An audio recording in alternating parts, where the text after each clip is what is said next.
Muchas gracias, presidente. La pregunta es, ¿quién no quiere estar al lado de los más débiles? Por supuesto que desde nuestra visión política y de pertenecer a un movimiento nacional, siempre hemos estado al lado de los sectores populares, así que es una reflexión valedera la que acaba de hacer el senador Rodríguez Sá. ¿Que hay que ordenar el déficit público? Indudablemente que hay que hacerlo. El déficit comercial y el déficit público de la Argentina es insostenible, yo diría en el corto y mediano plazo, insostenible. Seguir manteniendo una política de endeudamiento sin un ordenamiento fiscal razonable es insostenible. Seguir planteando tasas de interés en las LEVAP, que son un equivalente prácticamente a las reservas que tiene la Argentina, es insostenible. Y plantear políticas que no impliquen crecimiento de la actividad económica y del empleo privado también es insostenible. Abrir importaciones para traer cerdo de Dinamarca es estúpido. Y además es un interés mezquino privado de una sociedad anónima que está vinculada con el secretario de Comercio. Lo pongo como un ejemplo que produce repulsión, porque hay un montón de productores argentinos que no pueden producir cerdo, porcinos, cuando podrían tranquilamente hacerlo en un territorio argentino que tiene todas las posibilidades de hacerlo y de crecer. Seguir haciendo negocios no es bueno para el país. Perder empleo, no resolver los temas de empresas que están en dificultades con concursos preventivos y que las empresas pueden cerrar es poco inteligente. Todas estas cosas, todos las compartimos. Pero acá estamos hablando de un tema, presidente, un tema que tiene que ver con un acuerdo federal, donde 23 gobernadores, no quiero hacer el detalle, menos el gobernador de San Luis, el gobernador Alberto Rodríguez Sá, que no firmó y que tiene legitimidad, tiene solvencia económica. Yo siempre he valorado digamos, el cuidado de los recursos públicos en esa provincia, la eficiencia en la obra pública. Bueno, ellos no firmaron. Pero 23 provincias han firmado un acuerdo fiscal, un acuerdo que implica resolver un tema muy complejo, en donde ya teníamos tiempo de descuento, en orden a que la Corte en cualquier momento iba a resolver el tema del fondo del conurbano. Una demanda hecha por la gobernadora de la provincia de Buenos Aires, una medida de vía recursiva de amparo ante la Corte que venía dilatándose en el marco del proceso electoral. La Corte con mucha prudencia ganó tiempo, le permitió a los gobernadores expresar su opinión, no estaba demandada a las provincias, pero todos sabemos, todos somos conscientes que los recursos son únicos y que el impacto de una resolución favorable a la provincia de Buenos Aires terminaba impactando en la masa de recursos que se coparticipan o que se distribuyen en los estados provinciales. Todos hemos sido conscientes de esta cuestión que tenía que tener una resolución de naturaleza política a través de un acuerdo político. Ese acuerdo político tenía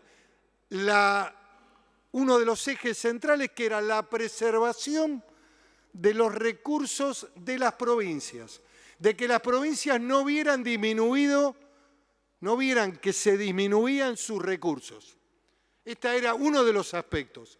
Yo tuve la posibilidad, a pedido de los gobernadores, de participar en la discusión del CFI, en donde se hizo presente el ministro del Interior. Y si bien hay provincias que tienen muy buena administración, no quiero nombrarla porque no quiero ser antipático con ninguna que no la tenga. Hay realidades muy complejas en el conjunto de las provincias argentinas.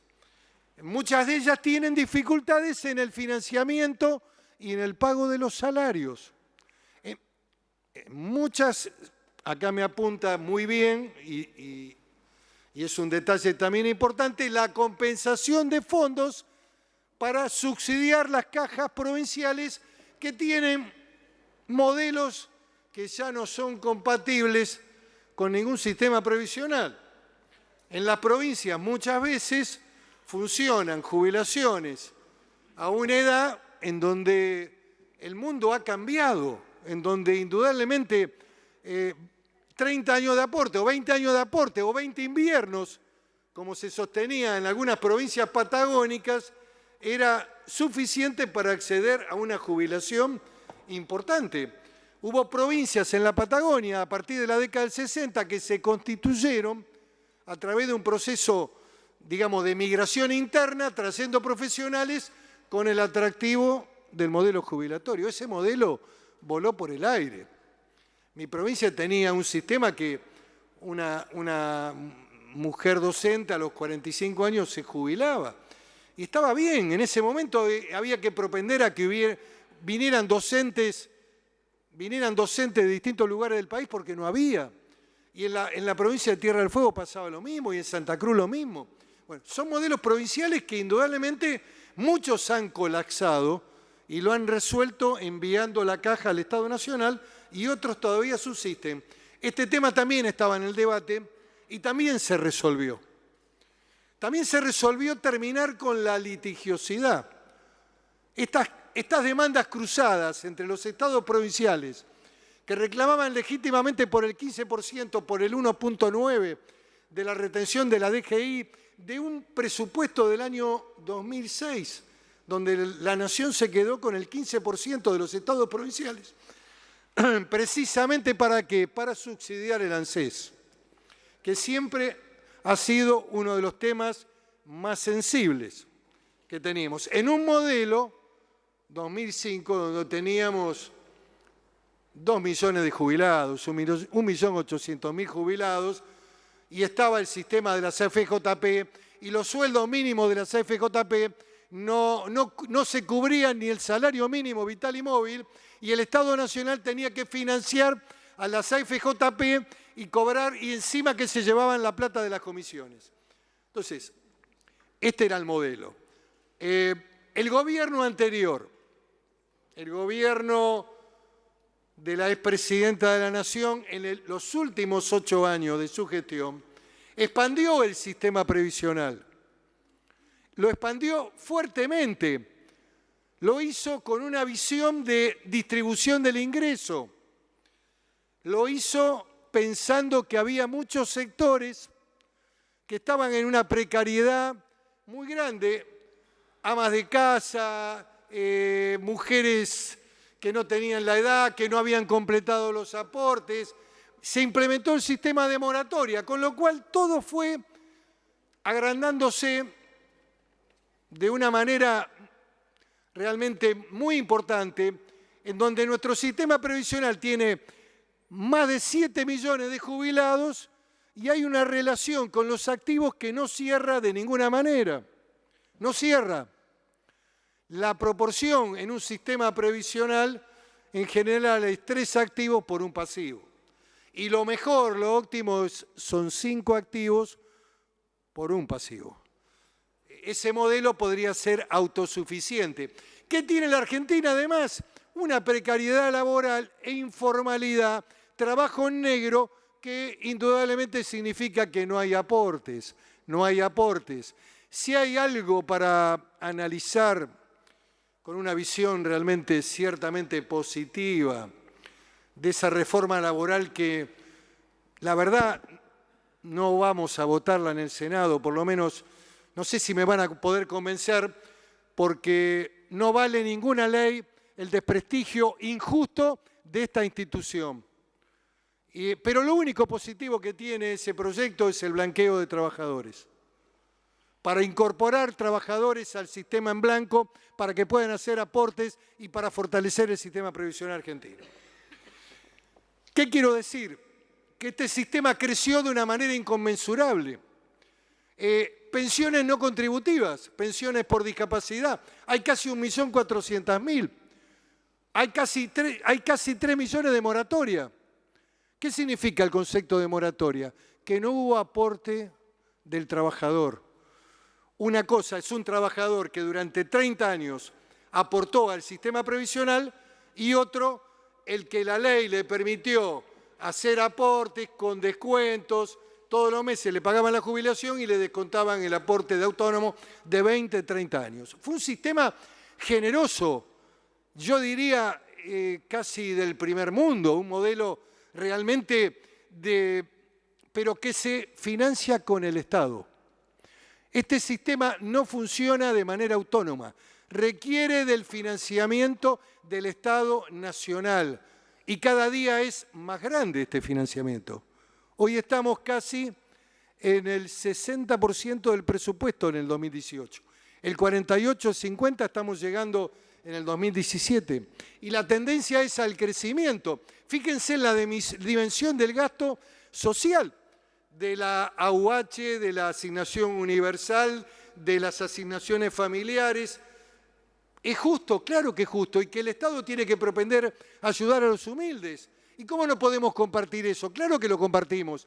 Ahora, indudablemente, si lo analizamos en un proceso de análisis económico, es complejo desde el punto de vista de la extensión de la vida, de la prolongación de la vida, del aumento del trabajo en negro en la Argentina, de que cualquier actividad acá en el 11, talleres clandestinos, extranjeros que trabajan de manera ilegal y que hacen trabajar a argentinos ilegales, en fin, toda la gama que no quiero pasarme de vuelta porque termino diciendo, me pongo a lo mejor con algunas aseveraciones que después van en contra de mis propias, digamos, después me descalifica por eso.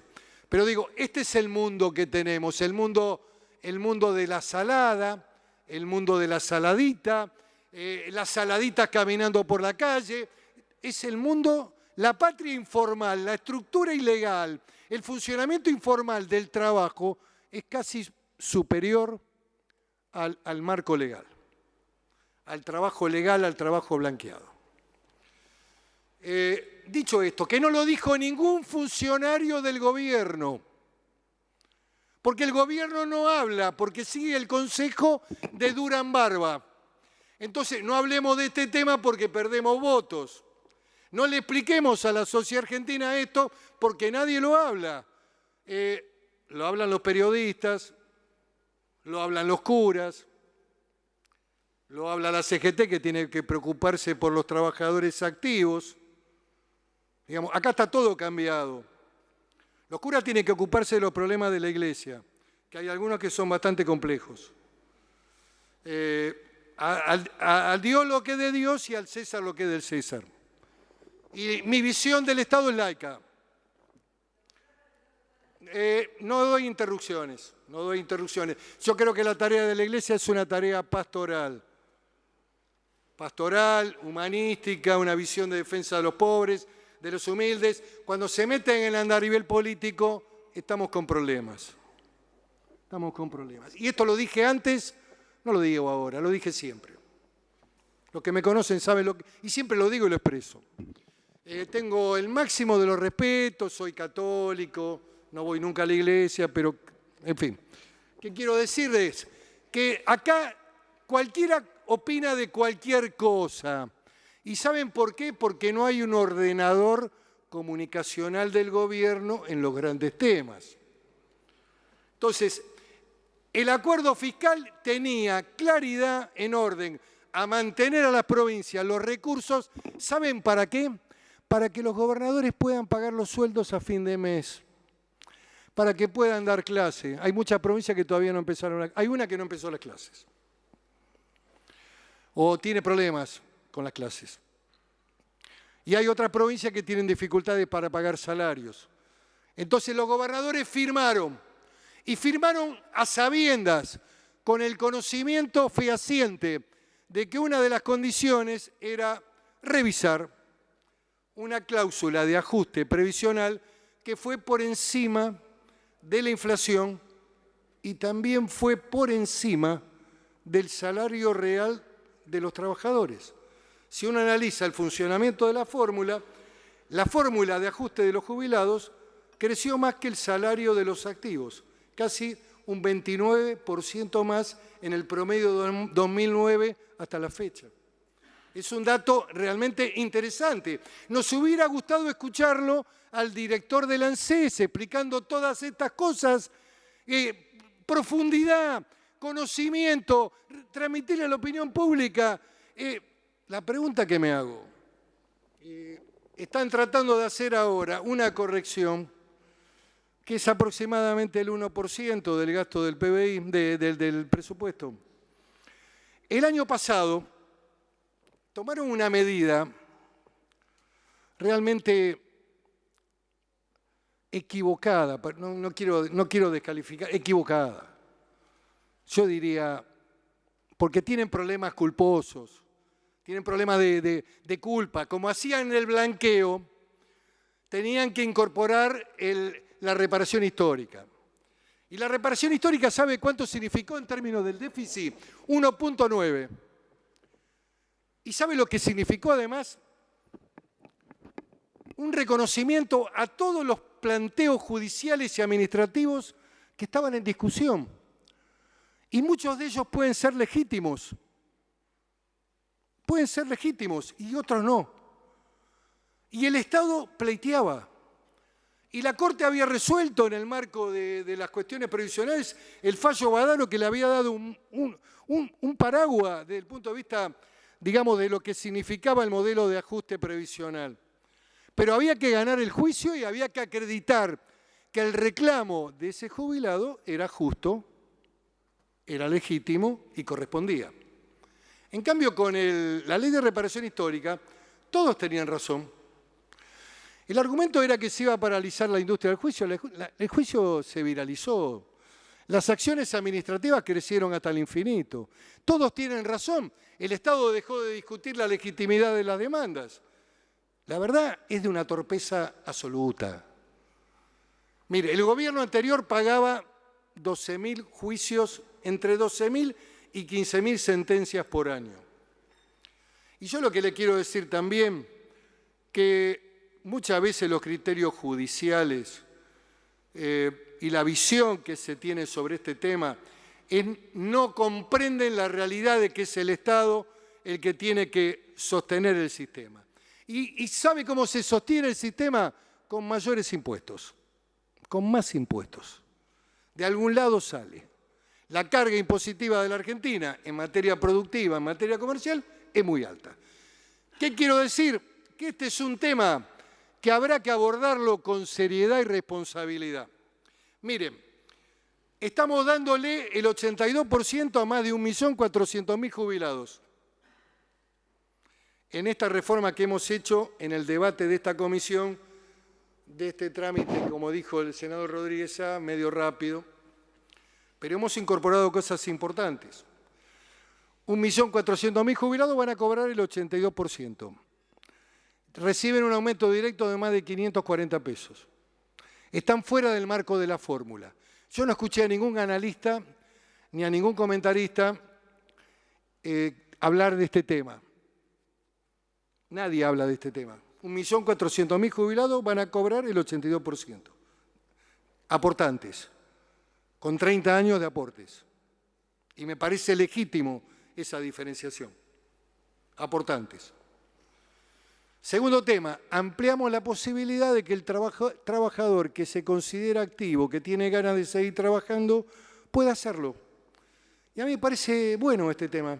No es imperativo, es voluntario. Si alguien quiere seguir en la actividad, puede hacerlo. Si se siente bien de salud, si está bien de la cabeza, si tiene ganas de trabajar, puede hacerlo.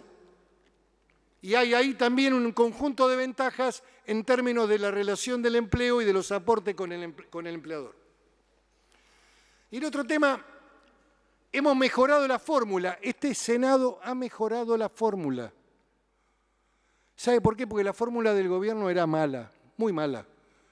Y porque además mencionaba un rubro que nadie entiende nada, que es el PBI 0,2 del PBI, Producto Bruto Interno. Nunca nadie se sabe cómo se va a calcular eso. Y hemos puesto la inflación. Hemos sacado este concepto del PBI y hemos puesto el salario de los trabajadores, el denominado Richter, que es la pauta salarial que todos los años los sindicatos argentinos discuten con el empleador en términos del aumento del porcentaje. Yo lo que espero, porque he visto una gran preocupación de la CGT en este tema, que trabajen siempre el aumento salarial, en la discusión de la pauta salarial, siempre arriba de la inflación, para los activos. Cuando logren eso, indudablemente esto va a impactar con una mejora importante para los jubilados. Y el otro tema es la inflación. He escuchado la estupidez de decir que si baja la inflación va a bajar el salario de los jubilados. Ojalá en la Argentina bajara la inflación, porque el poder adquisitivo sería real, porque no se devaluaría en el supermercado. Ojalá pudiéramos ser un país normal sin inflación. En fin, ¿qué quiero decir? Hemos puesto dos elementos concretos. Y yo no mido este tema en función de marzo, que pueden ser, no sé, hay una diferencia de 520, 580. Yo lo mido en función de una planificación seria de cara al futuro. No hay ningún país del mundo, ninguno, que no ajuste por vía salario y por vía de inflación. ¿Sabe por qué no lo hicimos antes de esta manera? Esta era la propuesta que tenía la oposición radical y también de Cambiemos cuando eran opositores a la fórmula que pusimos nosotros. Era salario más inflación, Richter más inflación. ¿Qué quiero decir? Que me parece que esto es más certero, es más razonable, es más realista y tiene que ver con cosas concretas que el común de la gente maneja. El salario de jubilado tiene que mantener su poder adquisitivo. Tiene que mantener el poder adquisitivo del momento que se jubila. En algún momento habrá que debatir, como votamos aquí en el Congreso, una reformulación del sistema previsional. En lo personal yo tengo algunas ideas, no las voy a decir ahora porque es otro debate, pero estas tres leyes que vamos a votar en forma separada formaron parte del acuerdo. Que nadie se haga el distraído acá. Todos sabían lo que firmaban, porque dentro del acuerdo estaba consignada la cláusula previsional. Y como nosotros tenemos un marco de responsabilidad con nuestras provincias y con nuestros gobernadores, nos toca la ingrata tarea de tener que votar esta ley, porque acompañamos a los gobernadores y porque creemos que los acuerdos y los pactos cuando se firman hay que cumplirlos. Lo que creo también que el gobierno tiene que explicar, que el jefe de gabinete explique, que el señor de Basavilbaso explique, que el ministro de Economía explique los temas que llevan adelante, que no traten de ningunear los temas, porque si no la sociedad no sabe lo que pasa. Y lo más fácil es venir a gritarle a los senadores que son entregadores, que están en contra de los jubilados. Esto es lo que pasa siempre. El hilo se corta por lo más fino. Estamos votando este proyecto porque es un proyecto del Poder Ejecutivo y porque nuestros gobernadores lo avalaron con su firma. ¿Está claro? Esta idea es del Ejecutivo, es del Gobierno Nacional, que para resolver la pérdida y el déficit del 1.9 de la reparación, que fue una resolución totalmente ilógica, el blanqueo se lo hubiéramos votado igual. ¿Sabe por qué? Porque habíamos votado 3 blanqueos anteriormente, en el gobierno anterior. Y no nos poníamos colorados cuando votábamos blanqueo. porque son instrumentos de política económica en determinada coyuntura. Pero bueno, esto es lo que ha pasado. Es todo vinculado. Nadie fue sorprendido, ni a nadie le pusieron un arma en la cabeza. Todos sabían lo que firmaban. Y el debate se planteó acá con la presencia de los gobernadores. Lo que quiero decir que una parte de mi bloque va a acompañar. Yo respeto la posición de otros compañeros que tienen una visión crítica respecto a este tema. No es un tema fácil, no es un tema fácil. Es un tema realmente complejo. No repitan este tipo de medidas, no las repitan, porque creo que además no van a pasar más por el Congreso. Hay una mala experiencia con De la Rúa, cuando metió medidas de ajuste que profundizaron después la crisis. No lo hagan. Esto es una decisión coyuntural. Es por un tiempo reducido, de corto plazo, donde hay que abordar una temática de fondo en el sistema previsional. ¿Qué se hace con el sistema de pensiones? Si se lo mantiene dentro de la estructura previsional, si no se lo mantiene, si se lo desengancha, si el Estado puede sostener todo este modelo de 7, 10 millones de jubilados, en fin. Son interrogantes que hay que plantearse, ¿sabe qué? Sin demagogia, con responsabilidad institucional y tratando de buscar soluciones a los problemas. Y la economía tiene que crecer, porque de lo contrario no sirve nada esto. No sirve este ahorro que puedan hacerse o esta modificación no sirve para nada si la economía argentina no crece, si no crece el empleo privado, si no sostienen la industria en el espacio urbano de la provincia de Buenos Aires, que es un tema altamente delicado, donde están cerrando fábricas, si no cuidan el tema de las importaciones, digamos, todos los esfuerzos que se puedan hacer con un sentido positivo no van a servir de nada si no se modifica la política. Si no cambian la política económica con la LEVAC y con las tasas de interés, ¿quién va a apostar a la inversión, a la producción y al empleo? ¿Quién va? Si no se puede producir en la Argentina. Entonces, presidente, vamos a trabajar esta cuestión, la vamos a apoyar, creo que una parte, repito, de los senadores de mi bloque van a apoyar, en cumplimiento de lo firmado por los gobernadores de nuestro partido y también de otros partidos políticos. 23 gobernadores han firmado esto. Tiene que ver con el destino de las provincias. Mañana a la mañana, cuando se despierten los compatriotas en los estados provinciales, tienen que saber que el peronismo ha cuidado de que los trabajadores públicos provinciales cobren su sueldo, que el sistema público de educación, de salud, se siga realizando y llevando adelante, que las cajas provinciales de las provincias puedan seguir pagando las jubilaciones. Tiene que ver con eso, tiene que ver con todo eso. Nada más, presidente. Gracias, senador.